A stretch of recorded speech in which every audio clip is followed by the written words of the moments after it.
आज आइए हम क्रिसमस एक बनावटी जन्मदिन शीर्षक उपदेश के तहत एक साथ परमेश्वर के वचन का अध्ययन करने के लिए समय लें। क्रिसमस एक बनावटी जन्मदिन है। सूर्य देवता के जन्मदिन को यीशु के जन्मदिन में बदल दिया गया और दुनिया भर के लोग क्रिसमस को यीशु के जन्मदिन के रूप में मानते हैं। यदि हम यह समझते हैं कि क्रिसमस में कोई बड़ी साजिश छिपी हुई है जिसके परिणाम स्वरूप लोग सच्चे परमेश्वर के बजाय अन्य देवताओं की पूजा करते हैं, तो क्या हमें क्रिसमस को स्वीकार करना चाहिए जो आज दुनिया भर में मनाया जाता है? निश्चित रूप से हमें स्वीकार नहीं करना चाहिए। इसलिए इस समय आइए हम क्रिसमस से जुड़े तमाम मुद्दों पर ऐतिहासिक दृष्टिकोण से, धार्मिक दृष्टिकोण से और आज के उस दृष्टिकोण से नजर डालें जहां इसका व्यवसायीकरण हुआ है। आज आइए हम पहले क्रिसमस की शुरुआत, फिर परमेश्वर की आज्ञाओं और मनुष्य की आज्ञाओं पर एक नजर डालें। शुरू करने के लिए आइए हम क्रिसमस की शुरुआत पर एक नजर डालें। दिसंबर में क्रिसमस के कारण पूरी दुनिया में उत्सव का माहौल होता है। सड़कों पर और दुकानों में हम जहां भी जाते हैं, क्रिसमस के गीत सुने जा सकते हैं। चाहे लोग परमेश्वर पर विश्वास करते हो या नहीं, वे उत्साहित हो जाते हैं और उद्धारकर्ता के जन्म यानी यीशु के जन्म का जश्न मनाने के लिए कैरल गाते हैं। अब मैं आपको इस विषय से संबंधित एक सरल प्रश्नोत्तरी देना चाहता हूं। क्रिसमस किसका जन्मदिन है? लोग स्वाभाविक रूप से सोचते हैं कि यह यीशु मसीह का जन्मदिन है। हालांकि आश्चर्यजनक रूप से क्रिसमस यीशु का जन्मदिन नहीं है। क्रिसमस रोमन साम्राज्य के सूर्य देवता मित्रा का जन्मदिन है। आप में से कुछ लोगों ने सूर्य देवता मित्रा के बारे में सुना होगा, लेकिन यह दुनिया के अधिकांश लोगों के लिए एक अपरिचित नाम है। सूर्य देवता मित्रा कौन है? मित्रवाद एक धर्म है जो सूर्य देवता मित्रा पर विश्वास करता था। वह रोमन साम्राज्य में प्रचलित था जहां से क्रिसमस की शुरुआत हुई थी। मित्रवाद फारस में पारसी धर्म से आया था और पहली शताब्दी ईसा पूर्व में रोम में पेश किया गया था। सूर्य देवता मित्रा को एक अजय, अमर और युवा देवता के रूप में वर्णित किया गया था। उस समय के आसपास रोमन साम्राज्य में रईसों और शाही परिवारों के द्वारा सूर्य देवता को बहुत पसंद किया जाता था। इसे रोमन साम्राज्य और उसके सम्राटों के संरक्षक देवता के रूप में भी उन्नत किया गया था। हालांकि यहां सवाल यह है, क्रिसमस सूर्य देवता का जन्मदिन जिसका यीशु से कोई लेना देना नहीं है, क्यों यीशु का जन्मदिन बन गया? जब ईसाई धर्म रोमन सूर्य देवता धर्म में समाहित हो गया, तो विभिन्न रोमन त्योहारों को एक साथ मिला दिया गया और परिणाम स्वरूप क्रिसमस को यीशु के जन्मदिन के रूप में स्थापित किया गया। सबसे पहले आइए हम क्रिसमस को ईसाई धर्म के ऐतिहासिक दृष्टिकोण से देखें। रोमन साम्राज्य में दिसंबर के अंत में 3 प्रमुख त्योहार थे। पहला त्योहार सैटर्नेलिया, दूसरा त्योहार सिगिलारिया और तीसरा त्योहार शीतकालीन संक्रांति का था जो बरुमेलिया है। सैटर्नेलिया उत्सव 17 दिसंबर से 24 दिसंबर तक आयोजित किया जाता था। उम्र या लिंग की परवाह किए बिना और अमीर या गरीब होने की परवाह किए बिना सभी भोग विलास में भाग लेते थे। सिगिलारिया उत्सव दिसंबर के अंत में आयोजित किया जाता था, जब बच्चों को खेलने के लिए उपहार के रूप में गुड़िया दी जाती थी। बेरुमेलिया नामक अंतिम त्योहार सूर्य देवता के जन्म के उपलक्ष्य में और सूर्य के उदय होने के उपलक्ष्य में शीतकालीन संक्रांति उत्सव था। ईसाई धर्म के इतिहास में यह स्पष्ट रूप से व्यक्त किया गया है कि क्रिसमस ने उपयुक्त तीनों रीतियों को आत्मसात किया है। क्रिसमस के उत्सव के साथ साथ इसकी प्रथा रोमन सूर्य देवता धर्म से उत्पन्न हुई, जिसका यीशु के जन्मदिन से कोई लेना देना नहीं है। ए लायन हैंडबुक ईसाई धर्म के ऐतिहासिक पुस्तक में लिखा है कि ईसाई चर्च ने बुत परस्त सिद्धांतों और धारणाओं को धारण किया है। उदाहरण के लिए सूर्य पूजा की रीति से 25 दिसंबर सूर्य के जन्मदिन पर मसीह के जन्मदिन को मनाना शुरू हुआ है। यह किताब बताती है कि 25 दिसंबर को क्रिसमस सूर्य देवता के धर्म का त्योहार यीशु मसीह के जन्मदिन में तब्दील हो गया था। इसके अलावा एनसाइक्लोपीडिया ब्रिटानिका रिकॉर्ड करती है कि 25 दिसंबर यीशु मसीह का जन्मदिन नहीं है, बल्कि सूर्य देवता का जन्मदिन है और क्रिसमस की शुरुआत सूर्य के लिए प्राचीन बुत परस्त त्योहार से हुई है। पोप जूलियस एक के समय में क्रिसमस आधिकारिक तौर पर 25 दिसंबर को मनाया गया था। इस दिन पर पूरे साम्राज्य में क्रिसमस मनाया गया था। इस क्रिसमस उत्सव और इसकी प्रथा पूंजीवाद के साथ मिली और इसका व्यवसायीकरण और सार्वभौमिकरण किया जाने लगा। क्रिसमस के व्यवसायीकरण का एक विशिष्ट उदाहरण सांता क्लॉज है, जो इसका व्यापार चिन्ह बन गया। सांता क्लॉज निकोलस से लिया गया है, जो 270 ईस्वी में एशिया माइनर के पतारा लाइकिया शहर में रहता था। वह अत्यंत दानशील था और हमेशा गुप्त रूप से अच्छे कर्म करता था। एक दिन निकोलस ने एक गरीब परिवार की 3 बेटियों के बारे में एक दिल दहला देने वाली कहानी सुनी, जिनकी शादी नहीं हो सकी क्योंकि उनके पास दहेज नहीं था। तब उसने चुपके से उनके दुआंकस के नीचे सोने का एक थैला गिरा दिया। वह थैला अंगीठी पर लटके एक मोजे में गिर गया। कहा जाता है कि इस कहानी ने क्रिसमस की पूर्व संध्या पर मोजे लटकाने और उपहारों की प्रतीक्षा करने का रिवाज बनाया था। क्रिसमस की पूर्व संध्या पर 1822 में सांता क्लॉज पहली बार आम जनता के सामने 12 सिंगे द्वारा खींची गई एक बेपहियों की गाड़ी की सवार करते हुए दिखाई दिया, जिस तरह से आज कल्पना की जाती है। इसकी शुरुआत न्यूयॉर्क शहर में धर्मशास्त्री क्लेमेंट मूर द्वारा लिखी गई कविता the visit of Saint Nicholas से हुई।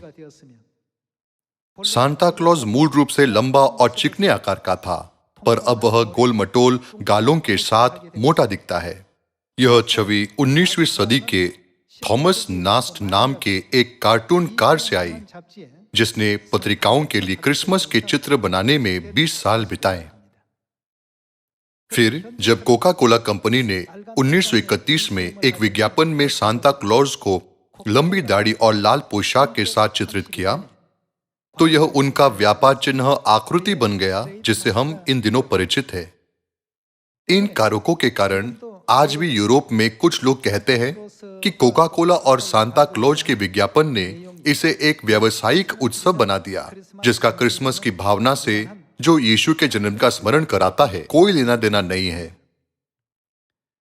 जैसे कि हम देख सकते हैं, क्रिसमस का यीशु के जन्म से भी कोई लेना देना नहीं है।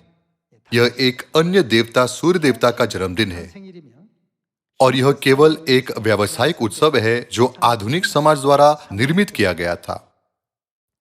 समस्या यह है कि जो लोग परमेश्वर पर विश्वास करने का दावा करते हैं, वे भी क्रिसमस और यीशु के सच्चे जन्मदिन के बीच अंतर नहीं कर सकते। उन लोगों के बारे में जो परमेश्वर को त्याग देते हैं और क्रिसमस के माध्यम से सूर्य देवता का जन्मदिन मनाते हैं, बाइबल की शिक्षाएं स्पष्ट है। आइए हम मत्ती अध्याय 15 आयत 7 पर जाएं। हे कपटियों, यशायाह ने तुम्हारे विषय में यह भविष्यवाणी ठीक ही की है। ये लोग होठों से तो मेरा आदर करते हैं, पर उनका मन मुझसे दूर रहता है, और ये व्यर्थ मेरी उपासना करते हैं, क्योंकि मनुष्य की विधियों को धर्मोपदेश करके सिखाते हैं। बाइबल में जो लिखा है उसके अनुसार यदि वे मनुष्य की आज्ञा का पालन करते हैं तो उनकी उपासना व्यर्थ है। सरल शब्दों में कहें तो चाहे कोई कितनी भी ईमानदारी से परमेश्वर पर विश्वास करे, यदि वे मनुष्य की विधियों का पालन करते हैं तो उनका विश्वास परमेश्वर की दृष्टि में बेकार है। यहां मनुष्य की विधियां शाब्दिक रूप से वे आज्ञाएं हैं जो मनुष्य द्वारा बनाई गई थी। उनका न तो बाइबल से कोई लेना देना है, न ही परमेश्वर की इच्छा से। दूसरी ओर परमेश्वर की आज्ञाएं वे आज्ञाएं हैं जो परमेश्वर ने मानव जाति को दी है और वे बाइबल में दर्ज है। आइए हम लूका के पुस्तक अध्याय 22 आयत 15 में एक उदाहरण देखें। और उसने उनसे कहा, मुझे बड़ी लालसा थी कि दुख भोगने से पहले यह फसह तुम्हारे साथ खाऊं। फिर उसने रोटी ली और धन्यवाद करके तोड़ी और उनको यह कहते हुए दी, यह मेरी देह है जो तुम्हारे लिए दी जाती है। मेरे स्मरण के लिए यही किया करो। इसी रीति से उसने भोजन के बाद कटोरा भी यह कहते हुए दिया, यह कटोरा मेरे उस लहू में जो तुम्हारे लिए बहाया जाता है नई वाचा है। यह परमेश्वर की आज्ञा है जो बाइबल में स्पष्ट रूप से कही गई है। फिर लूका के पुस्तक अध्याय 4 आयत 16 में लिखा है, फिर वह नासरत में आया जहां पाला पोसा गया था और अपने रीति के अनुसार सबत के दिन आराधनालय में जाकर पढ़ने के लिए खड़ा हुआ। साथ ही प्रेरितों के काम अध्याय 2 आयत 1 में यह लिखा है, जब पिंतिकुस का दिन आया तो वे सब एक जगह इकट्ठे थे। एकाएक आकाश से एक बड़ी आंधी की सी सनसनाहट का शब्द हुआ और उससे सारा घर जहां वे बैठे थे गूंज गया। और उन्हें आग की सी जीभें फटती हुई दिखाई दी और उनमें से हर एक पर आग ठहरी। वे सब पवित्र आत्मा से भर गए और जिस प्रकार आत्मा ने उन्हें बोलने की सामर्थ्य दी, वे अन्य अन्य भाषा बोलने लगे। साथ ही यूहन्ना की पुस्तक अध्याय 7 आयत 2 में हम झोपड़ियों का पर्व देख सकते हैं। यूहन्ना अध्याय 7 आयत 2, यहूदियों का झोपड़ियों का पर्व निकट था। पर्व के अंतिम दिन जो मुख्य दिन है, यीशु खड़ा हुआ और पुकार कर कहा, यदि कोई प्यासा हो तो मेरे पास आए और पिए। जो मुझ पर विश्वास करेगा, जैसा पवित्र शास्त्र में आया है, उसके हृदय में से जीवन के जल की नदियां बह निकलेगी। उसने यह वचन पवित्र आत्मा के विषय में कहा जिसे उस पर विश्वास करने वाले पाने पर थे। जैसा कि हम इन आयतों से देख सकते हैं, परमेश्वर की आज्ञाएं जैसे फसह, सबत का दिन, पिंतिकुस का दिन और झोपड़ियों का पर्व सभी बाइबल में लिखे गए हैं। बाइबल हमें परमेश्वर की आज्ञाओं का पालन करने का महत्व भी सिखाती है। यूहन्ना अध्याय 14 आयत 15, यदि तुम मुझसे प्रेम रखते हो तो मेरी आज्ञाओं को मानोगे। आइए हम पहला यूहन्ना अध्याय 2 आयत 3 देखें। यदि हम उसकी आज्ञाओं को मानेंगे तो इससे हम जान लेंगे कि हम उसे जान गए हैं।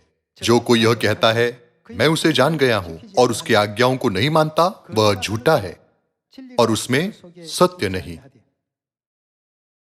जो परमेश्वर से प्रेम करते हैं वे परमेश्वर की आज्ञाओं का पालन करते हैं। यह एक पितृभक्त पुत्र के समान है जो अपने माता पिता की शिक्षाओं का पालन करता है। इन दो वचनों के द्वारा हमें अपने हृदयों में बाइबल की दृढ़ शिक्षा को अंकित करना चाहिए कि जो लोग मनुष्य द्वारा सिखाए गए नियमों का पालन करते हैं, वे न तो परमेश्वर पर विश्वास करते हैं और न ही वे परमेश्वर से प्रेम करते हैं। तब क्या हमें इस प्रश्न के बारे में नहीं सोचना चाहिए, क्या क्रिसमस परमेश्वर की शिक्षा है या यह मनुष्य की शिक्षा है? बाइबल यीशु के जन्म की सही तारीख का उल्लेख नहीं करती। हालांकि हम बाइबल में लिखे कुछ प्रमाणों के माध्यम से यह जान सकते हैं कि यीशु का जन्म किस मौसम में हुआ था। बाइबल के विद्वान इस बात से सहमत है कि जिस मौसम में यीशु का जन्म हुआ वह वसंत था। आइए हम बाइबल में प्रमाण देखें। आइए हम लूका अध्याय 2 आयत 6 देखें। उनके वहां रहते हुए उसके जनने के दिन पूरे हुए और वह अपना पहलौटा पुत्र जने और उसे कपड़े में लपेटकर चरनी में रखा, क्योंकि उनके लिए सारै में जगह न थी। और उस देश में कितने गडेरिये थे जो रात को मैदान में रहकर अपने झुंड का पहरा देते थे। यह बाइबल का दृश्य है जो यीशु के जन्म का वर्णन करता है। जैसा कि हम देख सकते हैं, बाइबल में कोई तारीख दर्ज नहीं थी। इसके बजाय बाइबल हमें बताती है कि जब यीशु का जन्म हुआ तो गडेरिये थे जो मैदान में रहकर अपने झुंड का पहरा दे रहे थे। चूंकि इज़राइल में भूमध्य सागरीय जलवायु है, तो दिसंबर, जिसे कई लोग यीशु के जन्मदिन के रूप में जानते हैं, इज़राइल में बारिश का मौसम यानी सर्दी है। इस तथ्य का कि गडेरिये अपनी भेड़ों को रात में बाहर चरा रहे थे, मतलब है कि यह ठंड के मौसम के दौरान नहीं हो सकता था। बाइबल के साथ साथ चर्च के इतिहास के द्वारा भी हम देख सकते हैं कि 25 दिसंबर वह दिन नहीं है जब यीशु का जन्म हुआ था। बाइबल धर्मशास्त्रीय और उपशास्त्रीय साहित्य का साइक्लोपीडिया स्पष्ट रूप से बताता है कि क्रिसमस की न तो परमेश्वर ने आज्ञा दी थी और न ही यह बाइबल से उत्पन्न हुआ था। ऐतिहासिक प्रमाणों और बाइबल के प्रमाणों से हम स्पष्ट रूप से समझ सकते हैं कि क्रिसमस मनुष्य की बनाई हुई विशिष्ट शिक्षाओं में से एक है। अंत में हम देख सकते हैं कि क्रिसमस मनाना न तो परमेश्वर पर विश्वास करने का कार्य है और न ही यह परमेश्वर से प्रेम करने का कार्य है। हालांकि भले ही यह स्पष्ट है कि 25 दिसंबर को क्रिसमस यीशु का जन्मदिन नहीं है, लेकिन बहुत से लोग कहते हैं तारीख महत्वपूर्ण नहीं है, लेकिन महत्वपूर्ण बात यह है कि हम यीशु के जन्म को किस हृदय और मन से मनाते हैं। तब मैं उनसे यह प्रश्न पूछना चाहता हूं, क्या वास्तव में यह यीशु का जन्म है जिसे आप 25 दिसंबर को याद करते हैं? सभी लोगों, क्या यह सच में यीशु के बारे में है? यह यीशु नहीं है जिसे दुनिया 25 दिसंबर को याद करती है, बल्कि वह सूर्य देवता को याद करती है। क्रिसमस ट्री की शुरुआत के साथ भी ऐसा ही है। हमें यह ध्यान में रखना चाहिए कि इन सभी प्रथाओं के पीछे लोगों से सूर्य देवता की उपासना करवाने की एक चालाकी भारी योजना है। आइए हम एक बार फिर से क्रिसमस और हमारी आत्माओं के उद्धार से इसके संबंध के बारे में सोचें। क्रिसमस के स्पष्ट उदाहरण से हम समझ सकते हैं कि जो लोग परमेश्वर पर विश्वास करने का दावा करते हैं, वे वास्तव में परमेश्वर की आज्ञाओं को त्यागने और सूर्य देवता की उपासना करने का कार्य करते हैं। बाइबल स्पष्ट रूप से हमें चेतावनी देती है कि इस तरह का कुकर्म करने का परिणाम हमारी आत्माओं का विनाश है और हमारी आत्माओं का उद्धार नहीं। आइए हम मत्ती अध्याय 7 आयत 21 पर एक नजर डालें। जो मुझसे हे प्रभु कहता है, उनमें से हर एक स्वर्ग के राज में प्रवेश न करेगा, परंतु वही जो मेरे स्वर्गीय पिता की इच्छा पर चलता है। उस दिन बहुत से लोग मुझसे कहेंगे, हे प्रभु, क्या हमने तेरे नाम से भविष्यवाणी नहीं की और तेरे नाम से दुष्ट आत्माओं को नहीं निकाला और तेरे नाम से बहुत से आश्चर्य कर्म नहीं किए? तब मैं उनसे खुलकर कह दूंगा, मैंने तुमको कभी नहीं जाना है, कुकर्म करने वालों, मेरे पास से चले जाओ। मत्ती अध्याय 7 आयत 21 में ऐसे लोग हैं जो कहते हैं हे प्रभु और परमेश्वर के नाम से भविष्यवाणी करते हैं। ये वे लोग हैं जो परमेश्वर पर विश्वास करने का दावा करते हैं। हालांकि बाइबल एक बार फिर स्पष्ट रूप से बताती है कि उद्धार परमेश्वर पर विश्वास करने पर निर्भर नहीं करता, बल्कि उद्धार परमेश्वर की इच्छा पर चलने पर निर्भर करता है। जो लोग परमेश्वर की इच्छा का पालन नहीं करते बल्कि कुकर्म करते हैं, उन्हें स्वर्ग के राज्य से बाहर निकाल दिया जाएगा। आखिरकार क्रिसमस मनुष्य की विधि और सूर्य देवता का जन्मदिन निश्चित रूप से कुकर्म है और इस तरह का कुकर्म मनाने का परिणाम विनाश है। तब हमें कौन सा मार्ग अपनाना चाहिए? बाइबल की शिक्षाओं के द्वारा हम समझ सकते हैं कि क्यों आज चर्च अपनी दिशा खो चुके हैं और परमेश्वर से दूर हो रहे हैं। प्रेरितों के काम अध्याय 5 आयत 38। इसलिए अब मैं तुमसे कहता हूं, इन मनुष्य से दूर ही रहो और इनसे कुछ काम न रखो, क्योंकि यदि यह धर्म या काम मनुष्य की ओर से हो तब तो मिट जाएगा, परंतु यदि परमेश्वर की ओर से है तो तुम उन्हें कदापि मिटा न सकोगे। कहीं ऐसा न हो कि तुम परमेश्वर से भी लड़ने वाले ठहरो। बाइबल हमें सिखाती है कि यदि धर्म या काम मनुष्य की ओर से हो तब तो मिट जाएगा, लेकिन यदि धर्म या काम परमेश्वर की ओर से है तो यह कभी नहीं मिटेगा। अब से क्या हमें बाइबल के द्वारा मनुष्य की आज्ञाओं से परमेश्वर की आज्ञाओं को पहचानने और उद्धार के लिए सही मार्ग का अनुसरण करने में सक्षम नहीं होना चाहिए? यह दिसंबर है और क्रिसमस बस आने वाला है। हमेशा की तरह सड़कों को विभिन्न क्रिसमस की सजावट से सजाया गया है और हर जगह जाने पहचाने कैरल सुनाए जा रहे हैं। हालांकि हमें क्रिसमस को अंधाधुंध स्वीकृति नहीं करनी चाहिए, बल्कि हमें सतर्क रहना चाहिए और ऐसा विश्वास रखना चाहिए जो जागृत रहे। जब हम क्रिसमस का सामना करते हैं तो हमें किस तरह की मानसिकता रखनी चाहिए? हमें नई वाचा के फसह के द्वारा यीशु के प्रेम को महसूस करना चाहिए, जिसे उन्होंने क्रूस पर चढ़ाए जाने से पहले की रात को अपनी अंतिम इच्छा के रूप में यह कहते हुए स्थापित किया, यह फसह खाने की मेरी बड़ी अभिलाषा थी, है ना? क्रिसमस ट्री पर विभिन्न सजावट, अपनी दीवारों पर लटकाते लोगों के मोजे और क्रिसमस के लिए अन्य सभी प्रथाएं लोगों के दिलों को परमेश्वर से दूर ले जा रही है और पूरी दुनिया को मूर्ति पूजक आनंद में लिप्त कर रही है। मूल रूप से दिसंबर में रोम में आयोजित 3 त्योहारों में एक बात समान थी, वे सभी मूर्ति पूजक आनंदोत्सव में लिप्त थे। बाहरी रूप से भले ही हमें क्रिसमस बहुत आनंददायक लगता है, लेकिन भीतर से यह हमें ऐसी प्रथाओं में लिप्त करता है जिससे हम परमेश्वर से दूर हो जाते हैं। उन प्रथाओं के पीछे हमसे अन्य देवताओं की उपासना करवाने की एक छिपी हुई योजना है। हमें उन लोगों में विश्वास की सही भावना पैदा करनी चाहिए जो कहते हैं हमें केवल परमेश्वर को स्मरण करने की आवश्यकता है। क्या तारीख वाकई महत्वपूर्ण है? यदि तारीख महत्वपूर्ण नहीं है तो वे 25 दिसंबर को ही क्यों स्मरण करते हैं? वे किसी भी दिन स्मरण कर सकते हैं। वे इस तरह दावा करते हैं, हालांकि वे बहुत महत्वपूर्ण बात छिपा रहे हैं। इस प्रकार हमें परमेश्वर की इच्छा को समझना चाहिए जो आज्ञा देते हैं, तू मुझे छोड़ दूसरों को ईश्वर करके न मानना। साथ ही हमें यह ध्यान में रखना चाहिए कि क्रिसमस एक धार्मिक समारोह है। हमें क्रिसमस और इसकी प्रथाओं के लिए कभी भी सहमति नहीं दिखानी चाहिए और न ही इसके साथ हो लेना चाहिए।